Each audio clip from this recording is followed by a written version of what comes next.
Into we lie we say near fancy you go area line. Into Yanka Debi. Beso Bia analyze it.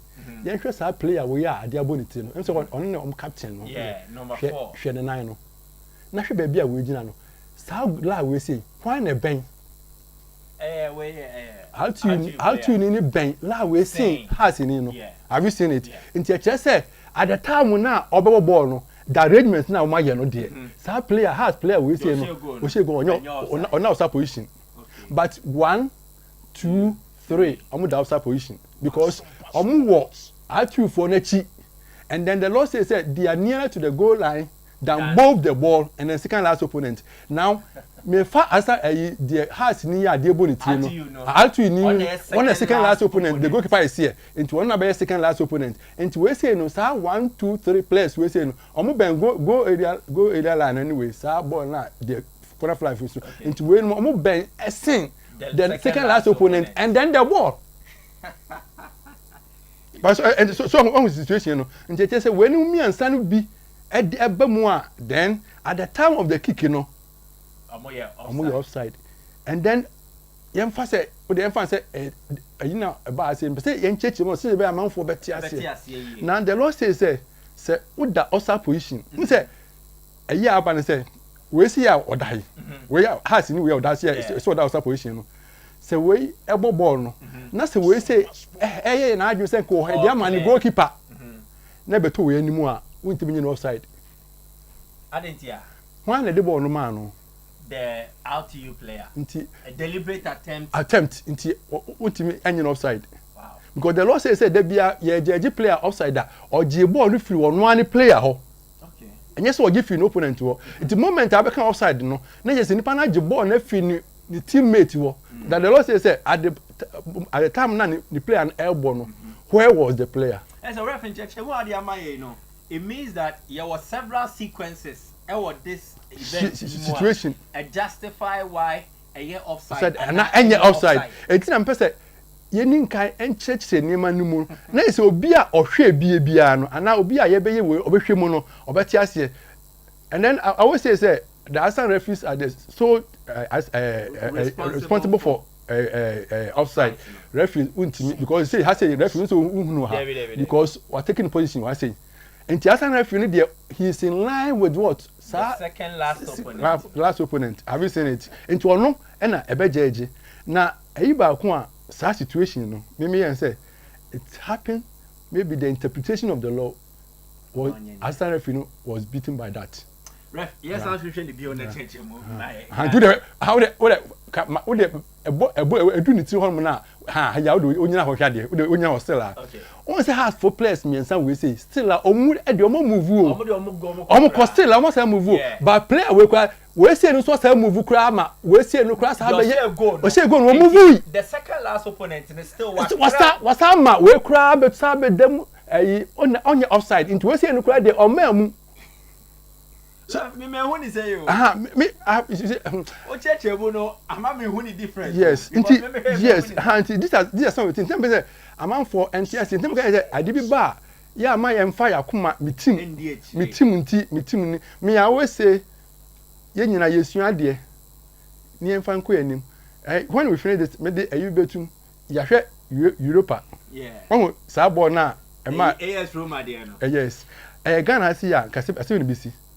So these are some of the things. Into we are human beings, and a lot of things happen on the field of play. In terms say, maybe that as an interpretation, you know, once the me church mu say no, ye the benefit. Ye gina ho, and ye church mu. But on the field of play, yes, because we say when we hear upside in, I find say we so can who be. Because one yet careful and training nine wouldn't be fra. Yes, Ujina Falco. And to we say no, me who say as an referee no whole any idea.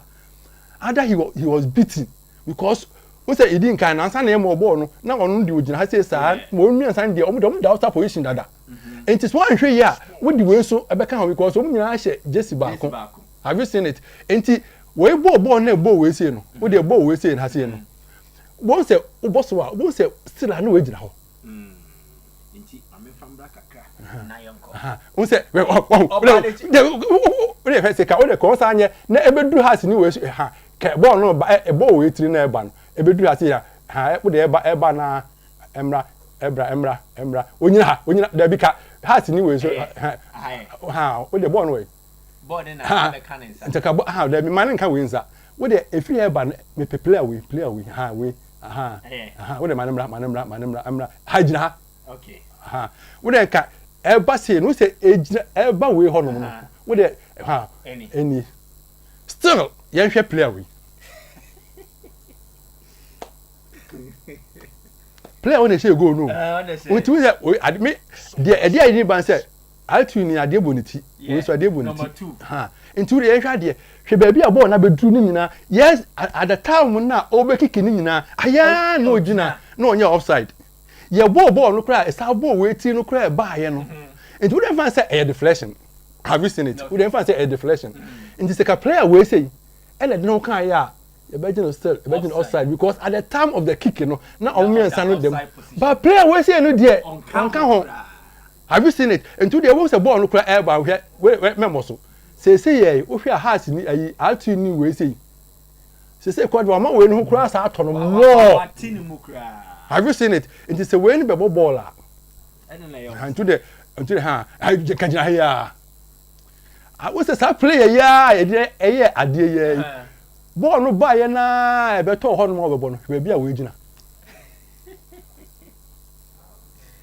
abu ya dia pa o won be bia we gina nti say no we say no still from the time I ball ha buy nyina be ogina na nti no outside ni ho nti we say no there na o say o ye nti de me na me kan say nti we de we ball all ball cry we say cry sa hwe we de sa hwe ha cry bio sa player we na wonu de we tu mu man outside was sa be je nanim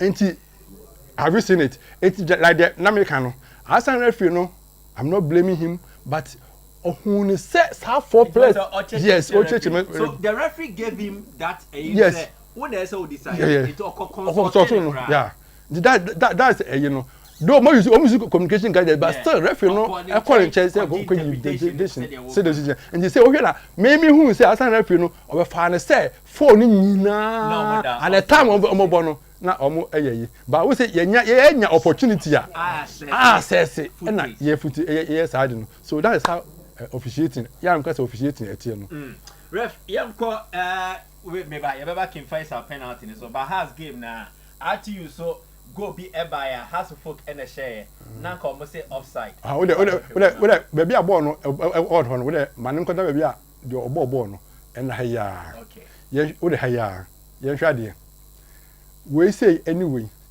we anyway so when the share go no yeah omo onya ball no that time we were offside na Debbie when you play we cry free mu a the play ba ko na da ha no enti ono de we say kura de we na two more okay and then ayi ba ko aya na mo amoma commentary no no problem won say e ba we na oda na onyi won hwe no ono de action sport no ko na wo hwe nti say we say na oda yi say fan say altu ni no kura entake no ona ne nche mfa say we mfa say altu ni wa ha ba bi altu ni wa ha and we nko ada ha say kura onya offside because look at this star player we did not tum we did not tum and we kura de we did not tum more two chala na da people say we no hwe we la no ba say di la na e be ba say di la we be ba say di hwe mu a hwe bi oda etu de manu mo ball ni hwa de bi obo kakra bi na ogina we de ball nam hwe mu ba no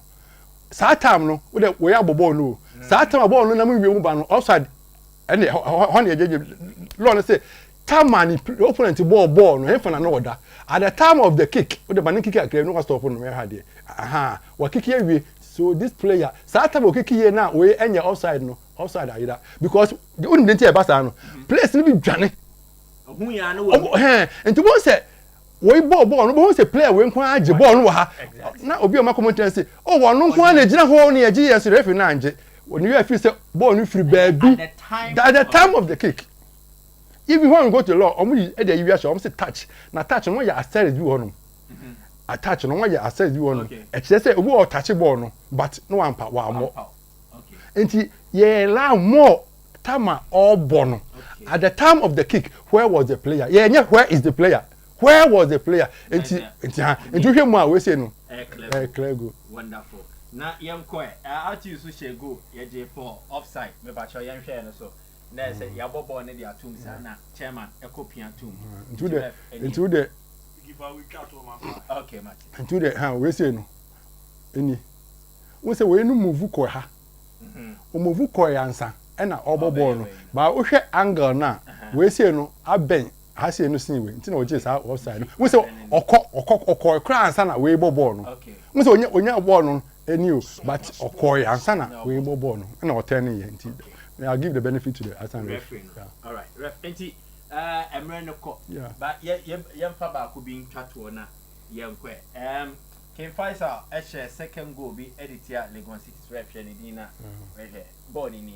Na say Lagos City's for no o ma to o mo bo a o mo twan see e be bo free kick na King Faisal so ball in term o mo bo share. I'm just say we have a quick pass.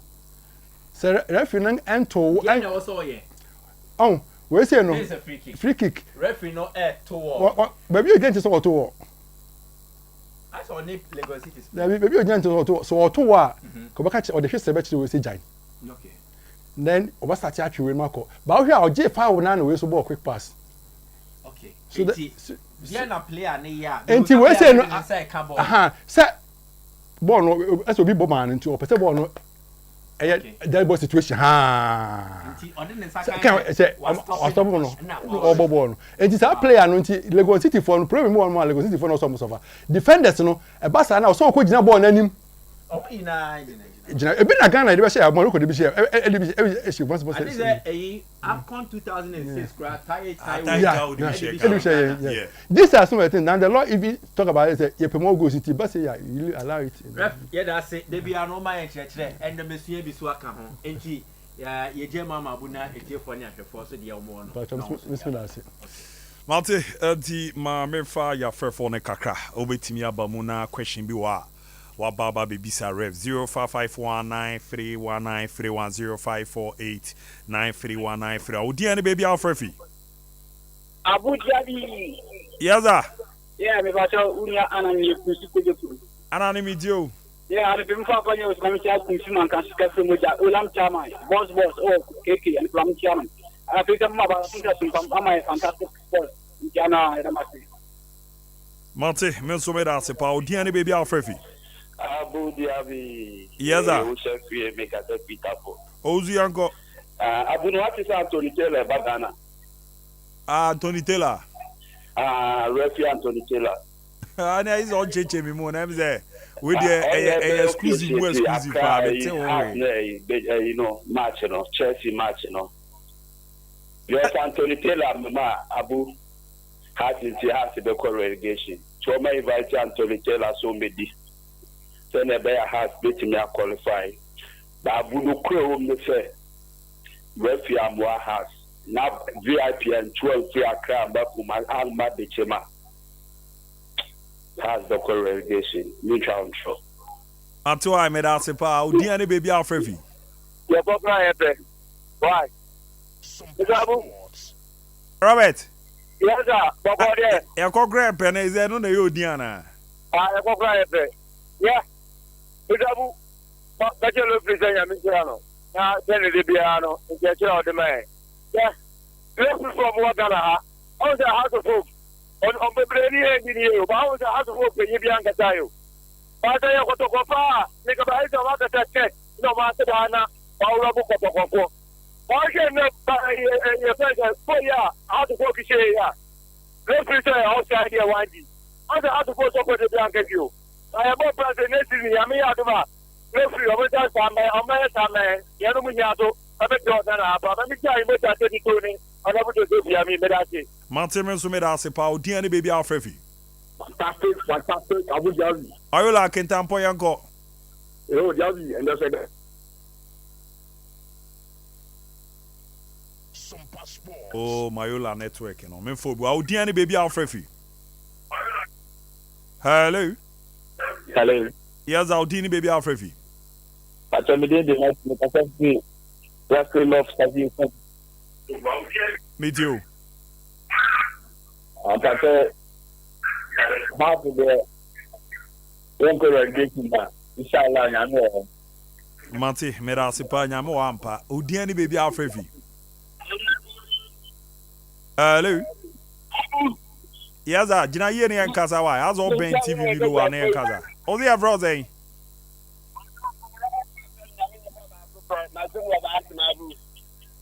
Also, for a Todana, yeah, Todaswana, yeah.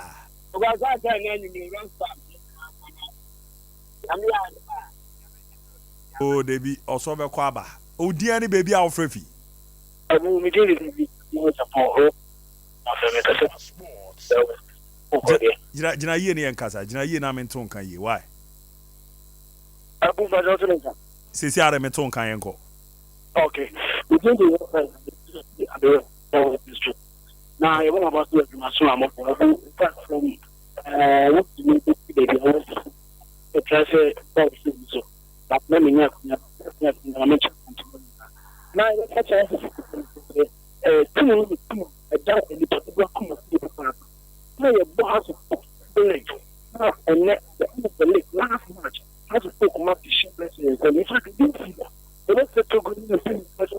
I think the management now, but more call for the next season. I think they will set a next match for the international after the fire less a year. The ball will pass the baby. The top 8 and top 5.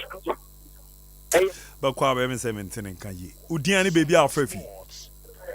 I will be back to Indiana in 3. The man